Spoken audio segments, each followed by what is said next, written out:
Sa darating na ika-22 ng Hulyo, antabayanan ang ikatlong ulat sa bayan ni Pangulong Ferdinand R. Marcos Jr. Tunghayan ang buong pwersa ng EuroTV News sa paghahatid ng mga balita patungkol sa estado ng bansa sa nakalipas na 2 taong panunungkulan ni Pangulong Marcos. Sabayang mapapanood ang live broadcast sa lahat ng mga social media platforms ng EuroTV Philippines at Pinoy Extreme Cable Channel. Mapapakinggan din sa AFM 98.5 Radio Nabunturan Davao de Oro at Radyo Katribo Philippines Teleradyo sa buong Davao Region. The 2024 State of the Nation Address, the EuroTV Philippines Special Coverage. Sa darating na ika-22 ng Hulyo, antabayanan ang ikatlong ulat sa bayan ni Pangulong Ferdinand R. Marcos Jr. Tunghayan ang buong pwersa ng EuroTV News sa paghahatid ng mga balita patungkol sa estado ng bansa sa nakalipas na... Magandang gabi, Luzon, Visayas at Mindanao. Nagpapatuloy po ang special coverage ng EuroTV Philippines sa 2024 State of the Nation Address ni Pangulong Ferdinand Marcos Jr. At lumapag kanina yung chopper na sinakyan ni Pangulong Marcos sa batasang pambansa pasado alas 3:30 ng hapon at nagsimula siyang pumasok sa Batasan Complex at kagaya ng nakagisnan.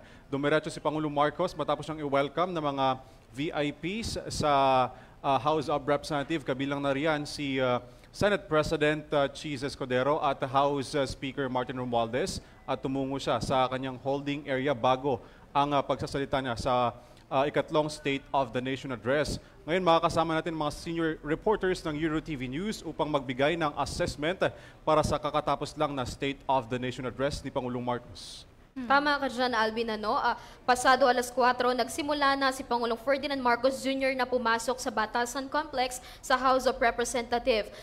Tumagal ang kanyang talumpati ng mahigit sa 1 oras. Ngunit nauna niyang sinabi na sisikapin niyang mapagkasya ang kanyang talumpati sa loob lamang ng 1 oras. Ngunit sa haba ng kanyang talumpati, tumagal ito ng mahigit sa 1 oras.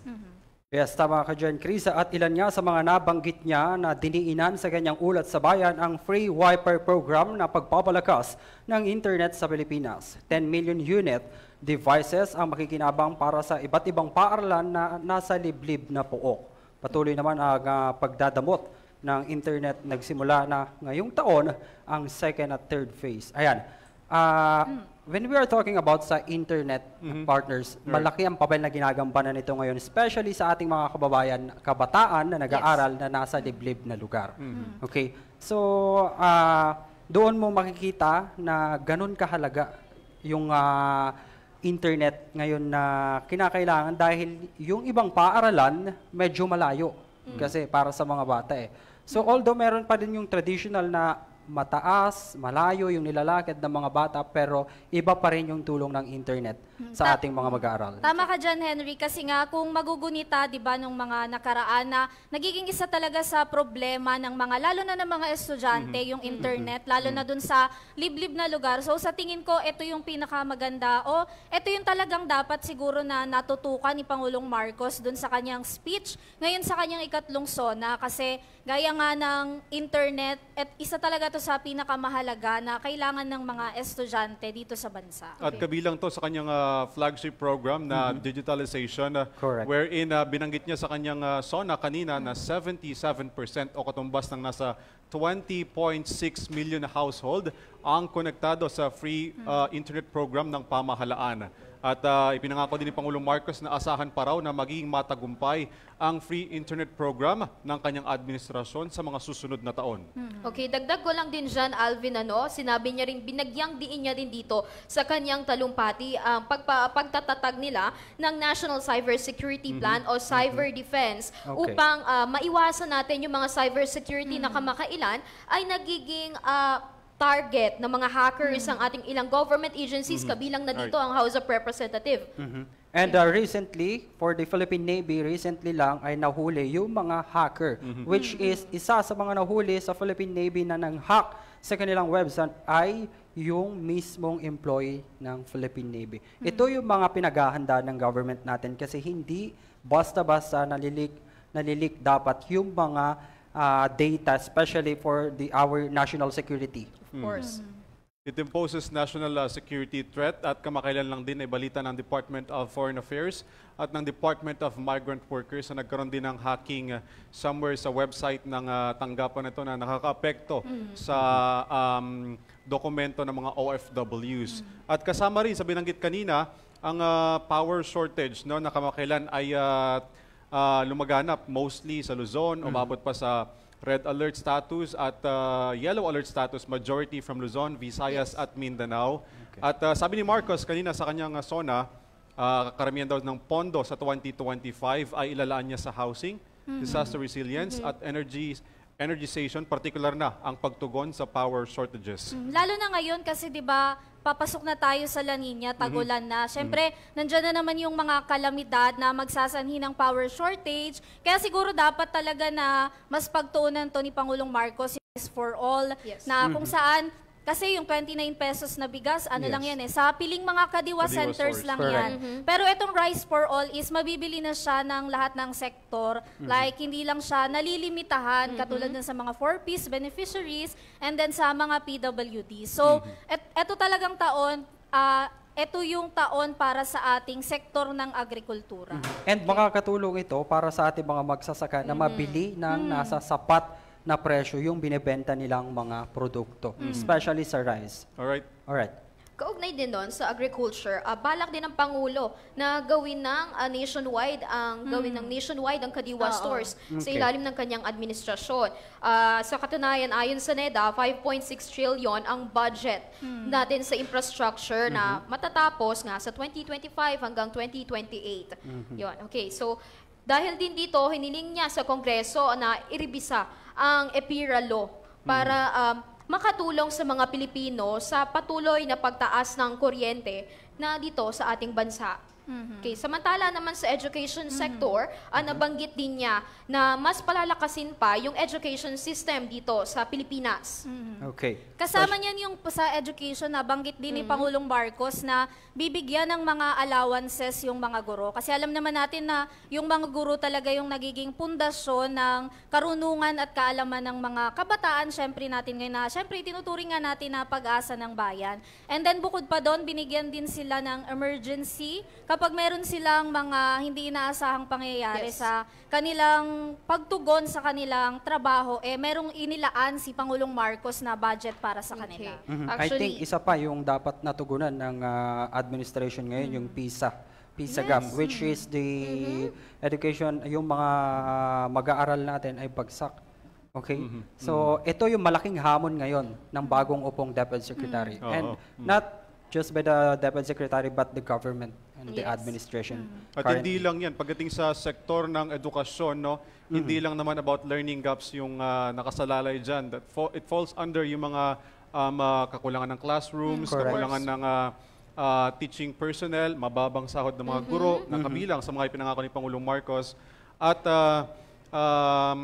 sa pamamagitan ng mga programa sa edukasyon, ay talagang magkakaroon na ng quality education yung mga mag-aaral sa bansa. Yan ay sabisa na pagtulungan ng Department of Education, Commission on Higher Education, Technical Skills and Development Authority at Department of Labor and Employment. Kabilang na riyan, yung pag-graduate ng K-12, magkaroon na ng pagbabago sa employability ng mga mag-aaral once na nakagraduate na sila ng K-12 programs. Tsaka bukod doon, nabanggit din, una nang nabanggit ni Pangulong Marcos dun sa mga nakaraang interview niya na nais niyang patutukan sa bagong Deputy Secretary, which is si Secretary Sonny Angara, na yung reading comprehension ng ating mga kabataan. Kasi hindi na raw na pagtutuunan ng pansin masyado. May mga grade 7 or grade 5 na hanggang ngayon hindi pa rin sila malinaw magbasa. As well as yung history curriculum na is din tong ibalik ni Pangulong Marcos para daw syempre alam ng mga kabataan ngayon kung saan ba nanggaling at ano ba yung pinagmulan talaga ng Pilipinas, yung mga kultura na meron tayo. Correct. And of course, aside from education, isa sa pinakamainit ngayon ang usapin sa West Philippine Sea. At isa sa mga binanggit ng Pangulo ay nanindigan siya na ang West Philippine Sea ay hindi katang-isip lamang. Atin ito. Okay, binabanggit ng Pangulo na hindi katang-isip lamang ito dahil sa mga pahayag ng China na walang basihan at kaya kiniklaim na ang West Philippine Sea nga raw ay sa kanila na tinatawag rin na South China Sea. Okay, ilan din sa palalakasin ng Pangulo ang aerial at maritime security ng Pilipinas, which is through the help of the Balikatan exercises, partners. Kabilang na rin sa mga binanggit ng Department of Foreign Affairs kung saan mayroon ng pag-uusap sa pagitan nila at ng Estados Unidos at ng mga kaalyadong bansa na magde-deploy sila ng aerial surveillance upang ma-monitor pa ang sitwasyon sa West Philippine Sea. At may dagdag ko lang sa ilalim ng administrasyon ni Pangulong Ferdinand Marcos Jr. nasa 163 na diplomatic protest na ang naihain ng Pilipinas laban sa China sa mga agresibong ikinikilos ito sa West Philippine Sea. At may 30 rito ang naihain ngayon taon pa lang, which is around 6 months. At nagpapatuloy ang aggression at pangaangkin ng China sa West Philippine Sea. At ika nga ni former Supreme Court Justice Antonio Carpio, kailangan mayroong freedom of navigation sa West Philippine Sea dahil ito ay bahagi ng exclusive economic zone, pero ang bawal na ginagawa ng China ay yung panghaharas, panggigipit, panghahabol at pananakit sa mga tauhan ng Philippine Coast Guard at ng militar sa Pilipinas. Correct ka dyan, Alvin. And actually, bukod sa transparency na ginagawa ng government natin, sa ginagawa ng mga ibang bansa sa ating exclusive economic zone, isa rin sa pinakamalalang sitwasyon ngayon, I would say, sitwasyon na dapat tugunan ng government is yung paglaganap ng fake news. Yes. Okay. Fake news, ayan, alam naman natin mga kaibigan na ang fake news ay walang magandang naidudulot sa kahit anong aspeto ng usapin sa ating bansa. So sa ating mga kababayan at nanonood, maging mapagmatsyag. Paulit-ulit yan na pinapaalala ng ating gobyerno kasi 'di ba, meron yung iilan na ginagamit pa yung boses ni Pangulong Marcos para magkaroon ng, alam mo yun, maano yung fake news, mapalagana pa yung fake news dito sa bansa. Isa nga sa naging hakbangin ng Marcos administration, partikular ang Commission on Election, yung paggamit o pagbabawal ng artificial intelligence ngayong papalapit na ang midterm election. Alam natin na hanggang ngayon ay mainit pa rin na sa mata ng publiko at ng pamahalaan yung sitwasyon na ng COMELEC, lalo na yung mga aligasyon na nagkaroon ng panunuhol dahil sa naging agreement nito sa Meru Systems. So isa yon sa mga inaabangan ng mga Pilipino na nabanggit ni Pangulong Marcos sa kanyang SONA. Okay. Ito, isa pa sa mga talagang nabanggit ni Pangulong Marcos at sigurado ko inaabangan to ng mga kababayan natin, especially ng iba't ibang departamento, yung total ban ng POGO by end of this year. Kasi di ba, kung maaalala natin, talagang mainit na pinag-usapan, lalo na sa Senado, lalo na yung mga issue na nalabas pagdating sa birth certificate, and then yung sa pagkakakilanlan nga nito ni Bamban Mayor Tarlac Alice Guo. Yes. And bukod dito sa mga recent activities na ito sa Bamban, isa allegedly ang POGOs na pinagmumulan ng mga syndicated crime at iba't ibang crime incident. Yan, like human trafficking, abduction, Physical abuse. Okay, physical abuse. Ayan. Ito yung mga pilit na ginagampanan o tinutugunan ng government natin, which with the help of the Presidential Anti-Organized Crime Commission or PAOC and the other government agencies natin. So malaki yung laban natin dito sa POGO na to dahil hindi lamang mga Pilipino ang kalaban natin, bagkus yung mga Chinese. Right, di ba? And as expected, dahil binanggit nga ng mga lawmakers to prior to the SONA ni President Marcos, kabilang nga sa mga binanggit niya at binigyan din niya yung pagpapasara at pagpapatigil sa operasyon ng mga POGO, illegal na POGO sa bansa. Dahil bukod sa human trafficking, violence, marami or karamihan, halos majority, more than 50% ng mga POGO companies sa bansa ang hindi rehistrado sa PAGCOR. So, by this, inatasan na ni Pangulong Marcos sa pamamagitan ng kanyang SONA kanina, yung PAGCOR na ipasara itong mga illegal POGOs sa bansa. Sa kabila niyan, sabi ng guest natin kanina umaga na isang economist si Sir Gary Teves, on the other side, may tulong naman daw yung POGOs. Pero we have to regulate itong mga POGOs na to, especially those na nag-ooperate illegally sa bansa kasi bukod sa mga Pinoy, maging mga dayuhan, nagiging biktima ng pang-aabuso sa ilalim ng POGO. Actually, the problem natin sa POGO, this is alarming, serious alarm sa ating gobyerno, lalo Seguridad. na seguridad, lalo na yung issue kay suspended Bamban Tarlac Mayor Alice Guo na lumabas sa investigasyon ng Senate na peke ang kanyang birth certificate at hindi siya talaga homeschooled. So basically, ang kanyang birth certificate ay nagmumula sa Philippine Statistics Authority. By this situation, nadadamay na mula dun sa pinakakailangan nating ugatin lagi yung mga problema ng ganito para which is, yun yung tinitignan ng publiko ngayon na sana makabuo ang Administrasyong Marcos ng isang pangmatagalan na solusyon para malabanan natin ang illegal na pogo dito sa bansa. Kasi hindi na lang niya ginagamit ang freedom dito sa Pilipinas, kundi nagiging abusive na rin yung mga ganito. Tama. So this is alarming and I hope personally na ang gobyerno ay masolusyonan yung mga ganitong sitwasyon sa Pilipinas. So ang sagot na lang ni suspended Bamban Mayor Alice Guo dyan am I the only problem of the Philippines? So with that, tungo tayo sa next na topic, itong sektor ng kalusugan, which is, sabi ni Pangulong Marcos, magkakaroon doon ng bagong urgent care, ambulatory services center at super health center, particular dyan, na makikinabang ang mga beneficiaries ng PhilHealth. So Vanessa, this is one of your bit. Ano bang naging highlight ni Pangulong Marcos sa kanyang nagdaang SONA at nabigyan niya ba ng emphasis to sa kanyang SONA ngayong araw?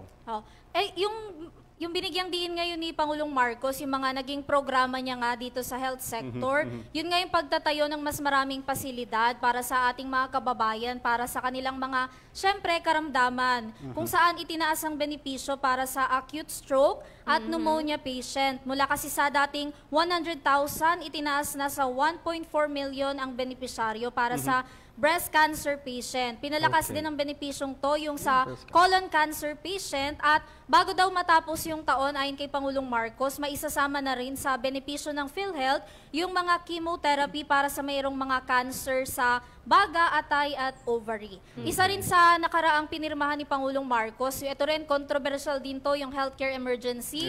Nung sobrang tagal na tong hinihingi ng ating mga health workers, panahon pa to nung pandemya, sabi nga nung ating mga, syempre ilan na nakausap na health workers, sila daw yung tinuturing na bayani nung panahon ng pandemya. Tama. Pero yung mga pero yung mga benepisyo na dapat natatanggap nila hanggang ngayon tapos na yung pandemya, hindi pa rin nila natatanggap. Kaya nga nito lang kamakailan pinirmahan na ni Pangulong Marcos kasama yung DBM yung yung natitira pa na budget para dun sa mga beneficiary ng mga health workers na hindi pa talaga nakatanggap ng HEA. Alright, tungo tayo sa next topic, yung food security. Okay. So, sabi ni Pangulong Marcos, may 100 million kilos daw na binhi ang naipamahagi nito noong nakarang taon. At ito ay bahagi ng kanyang sinumpaang tungkulin nung umupo siya bilang kalihim ng agrikultura na pagtutuunan daw niya ng pansin ang sektor na ito. At pero kinalaunan ay nagtalaga din siya ng mamumuno sa Department of Agriculture na si Secretary Francisco Chu Laurel Jr. And your assessment, Vane, sa nagdaang isang taon ng sektor ng agrikultura, may pagbabago ba at nabigyan ba ng justice ni Pangulong Base dun sa mga nakausap nating magsasaka, tsaka dun sa mga kongresista syempre na nakatuon talaga dito sa agriculture, maganda naman daw yung tinutungo ng agriculture kasi bukod sa tinaasan talaga ng budget, etong agriculture sector, sunod-sunod yung pag-ikot ngayon ni Pangulong Marcos dun sa mga rehiyon para magbigay ng presidential assistance dun sa ating mga fisherfolk, tsaka fishermen o dun sa mga farmers talaga natin na nasa laylayan. Bukod dun sa financial na pangangailangan, nagbigay si Pangulong Marcos ng mga makinarya. Kasi kung maaalala natin, last year sinabi ni Pangulong Marcos dun sa kanyang SONA na pagtutuunan daw talaga niya ng pansin yung modernization sa ating agriculture. So ngayon tinutugunan niya ni Pangulong Marcos sa pamamagitan ng pagbibigay ng mga mas makabagong makinarya para daw mapalakas yung syempre produksyon ng ating mga magsasaka na sila naman talaga yung nagiging supply ng pagkain natin dito sa bansa. Correct ka dyan, Vanessa. And of course, I know this might sound, hindi ko alam kung paano ko i-explain to, pero siguro marami pa rin nagtatanong sa ating mga kabayan kasi yung 20 pesos na kilo ng bigas, nasan na daw yun? Saan ba mabibili yan? Oh, saan ba mabibili yan? 20 pesos na kilo kada Sa ngayon, bigas. hanggang 29 pa lang 29 yata. Okay, yun. 20 Sa, na lang. sa Kadiwa store pa yun, Sa Parang Kadiwa. limitado lang siya kung saan lang merong Kadiwa 9 store. pesos na lang naman yun eh. Baka naman... Pwedeng babaan pa, Oo, no? babaan pa. Kaya Pero naman siguro. it imposes na ito pa rin ay nananatiling challenge Yes. sa administrasyon ni Pangulong Marcos, no? Correct. Yung pagbebenta o pagsuporta niya dun sa 29 pesos na kada kilo ng bigas, talagang limited sa mga kahit Kadiwa stores. Hindi lahat ng Kadiwa stores mayroong 29 pesos na kada kilong bigas na ibinebenta. So, patuloy natin babantayan at susubaybayan Yes. ang administrasyon ni Pangulong Marcos kung talaga bang maaabot niya ang ipinangako niyang 20 pesos na kada kilo ng bigas noong siya ay tumakbo sa pagkapangulo ng bansa. Okay. Sa next na ba na nabanggit ni Pangulong Marcos partner, ang suporta sa mga person with disabilities at senior citizen. Ayan, sa Maynila partner, doon sa coverage natin sa Maynila, binibigyan ng trabaho yung ating mga senior citizen base lang sa kanilang kakayahan. Which is malaking tulong para sa ating mga lola at lola. Kasi hindi na lamang sila nasa bahay, naghihintay ng kakain, Pension. tutulog, pension yan. Pero binibigyan sila ng pagkakataon, which is sana ma-adapt ng ibang LGUs natin. LGUs, And of course, the PWDs din, ganun rin ang program ng Maynila. Kung matatandaan nga, merong mga fast food chain na nakikisa. Di ba yung tumatanggap Yes. sila ng mga PWDs? Correct. Siyempre, para matulungan. Yung mga gusto talagang, merong kapansanan, pero gusto talaga nilang magtrabaho at makatulong. Dagdag na din dyan sa mga benepisyo, ano? Sa benepisyo natin sa PWD, yung dagdag na sahod. Ngayon, kamakailan nagtaas ng nagtaas ng 35 pesos at ang ilan dito kinukondena pa rin. Ibig sabihin, hindi pa rin daw sapat ang dagdag na Yeah. sahod. Ano Ngayon, so 35 pesos ang idinagdag. So para sa mga manggagawa natin, hindi pa rin ito sapat para magkaroon sila ng sapat na access sa pagkain. Ano? Ngayon, kita naman natin na patuloy, bagamat ang inflation rate ay bumababa, ngunit naniniwala ang maraming Pilipino na mas ramdam nila yung ganitong kahirapan kasi sila yung madalas sa palengke, sila yung madalas makakita ng presyo. Speaking of modernization, actually, ang Pangulo, nabanggit niya katulad ng kanyang ikalawang SONA, nabanggit niya yung kanyang pakikipagkaisa sa Japan upang mapabuti yung subtrain or yung ating transport system dito sa Pilipinas. Ngunit, mainit pa rin na pinag-uusapan ang PUBMP, ang Public Utility Vehicle Modernization Program, Correct. na hindi pa rin nabanggit ng Pangulo. So naiisip ko, ano kaya magiging reaksyon ng mga grupo na ito at lalo na yung mga mambabatas na kinukondena rin ang programa na ito sa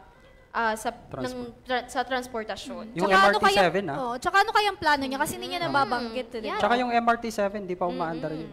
Actually, the land Kabilang yan. transportation, ano? Kabilang sa mga ipinangako niya yung karagdagang ruta ng Yes. MRT and LRT. No? Pero siguro isa rin sa mga inaasahan na hindi nabanggit ni Pangulong Marcos ay yung kasalukuyang utang ng Pilipinas Okay. na lumobo na sa 16 trillion pesos. No?